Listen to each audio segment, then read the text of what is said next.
Hello everyone, आप सभी का स्वागत करता हूँ, खैर मकदम करता हूँ अपने यूट्यूब चैनल हिंदुस्तानी एजुकेशन में। आज हम बात करने जा रहे हैं फसले दोम। फसले अव्वल का वीडियो मैंने अपलोड कर दिया है। तवतुन नसूह जो एक नावल है जिसे डिप्टी नज़ीर अहमद ने लिखा। आइए हम बात करते हैं फसले दोम के बारे में। इसके अंदर लिखा है कि बाप की यह पुरदर्द कहानी सुनकर दहशत और रिक्कत की वजह से नस्सू की आंख खुल गई। देखा तो वही दलान था और बीबी पास बैठी हुई आहिस्ता आहिस्ता पंखा झल रही थी। नस्सू को जागते देखकर उसने फ़ौरन पूछा कि कैसी तबीयत है, और नस्सू के चेहरे पर बेहद थकान और घबराहट देखकर दिलजोई की बातें करनी शुरू कर दी। लेकिन नस्सू ने जो ख्वाब देखा था उसके तसव्वुर में महू था। उसने कोई जवाब न दिया।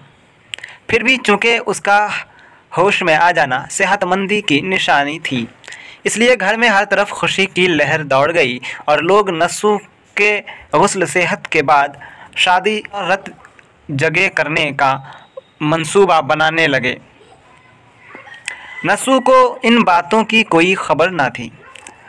वह उन लोगियात से अलग ख्वाब की तस्वुर में गुम था। उसे यकीन आ गया था कि ये ख्वाब कोई वहमा नहीं बल्कि खुदा की तरफ से एक इशारा है। बाप के नामे आमाल में जितने गुनाह उसने लिख दिए थे उससे कहीं ज़्यादा अपने आप में मौजूद पाता था। बाप तो नमाज रोज़े के पाबंदी भी थे, लेन देन के मामले में भी खड़े थे, लेकिन यहाँ तो नमाजें भी थी। गुंडेदार जन का मकसद महज नाम व नेहाद हासिल करना था।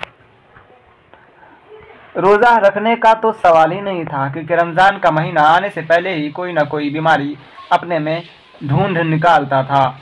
ज़कात से बचना तो सबसे आसान काम था। जब साल पूरा होने को आता तो तमाम माल बीवी के नाम कर देता, और फिर जब बीवी पर ज़कात वाजिब होने लगती तो अपने नाम करवा लेता।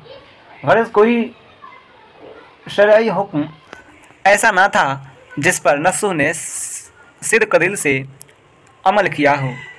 अगर कभी कोई नेक अमल करता भी तो बेदिली और रियाकारी और नुमाइश उससे साफ जाहिर होती थी।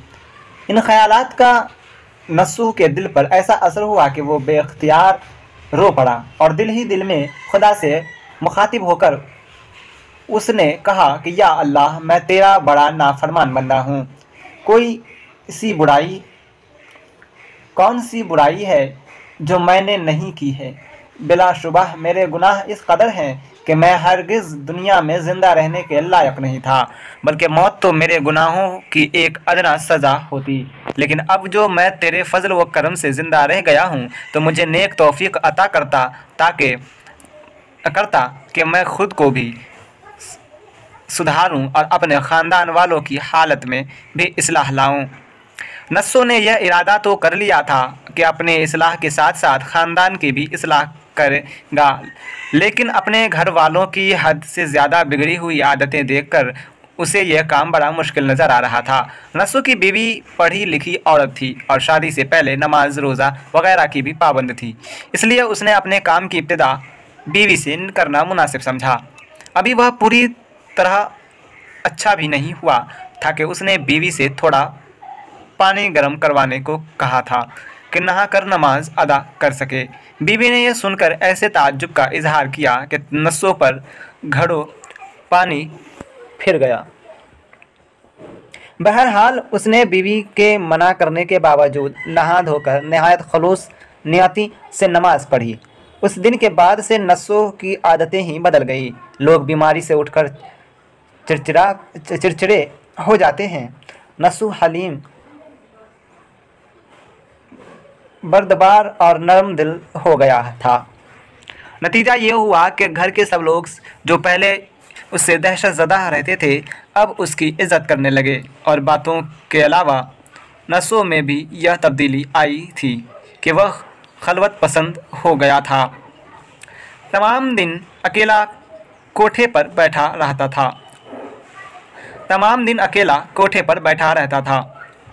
جب کئی دن اس طرح گزر گئے تو ایک دن نسو کی بیوی فہمیدہ نے پوچھ ہی لیا کہ کیا بات ہے۔ نسو تو موقع کا منتظر تھا ہی، اس نے جو کچھ خواب میں دیکھا تھا سب حرف بحرف بیوی سے بیان کر دیا۔ مردوں کی بنسبت عورتوں کے دلوں میں نرمی اور رقت زیادہ ہوتی ہے۔ فہمیدہ نے جو خواب سنا تو اس پر بڑا خوف طاری ہوا۔ میاں بیوی دونوں اپنے گناہوں کو یاد کر کے کافی دیر تک روتے رہے۔ آخرکار نسو نے خود کو سنبھالا اور بیوی کو سمجھایا کہ اپنی غلطی یاد کر کے پچھتانا اور اپنے گناہوں پر رونا گویا گناہوں کا کفارہ ہے۔ خدا کی رحمت سے مایوس ہونا کفر ہے۔ وہ بڑا رحیم و کریم ہے اور دنیا کا بدترین مجرم بھی اگر سچے دل سے توبہ کرے تو وہ معاف کر دیتا ہے۔ اس لیے ہمیں بھی اس سے اپنے گناہوں کی معافی مانگنی چاہیے۔ اسی خیال کے تحت دونوں نے اسی وقت خدا سے نہایت صدق دل سے اپنے گناہوں کی معافی مانگی اور آئندہ گناہ نہ کرنے کا وعدہ کیا یعنی عہد کیا۔ اس کے بعد نسو نے بیوی کو گھر کی اصلاح کی طرف متوجہ کیا۔ نسو نے سوچا کہ اس کے تینوں لڑکے ایسے ناہموار، آوارہ، بے ادب، بے تمیز، بے حیا، بے غیرت، بے ہنر، بد مزاج، بد زبان اور بد وضع ہے کہ ان کا سدھارنا ناممکن ہو گیا ہے۔ لڑکیوں کی حالت بھی تقریباً ویسے ہی ہے۔ نسو نے غور کیا تو ان ساری برائیوں کی جڑ اپنے آپ کو قرار دیا، لیکن فہمیدہ مصر تھی کہ نسو سے زیادہ اس نے بچوں کو خراب کیا ہے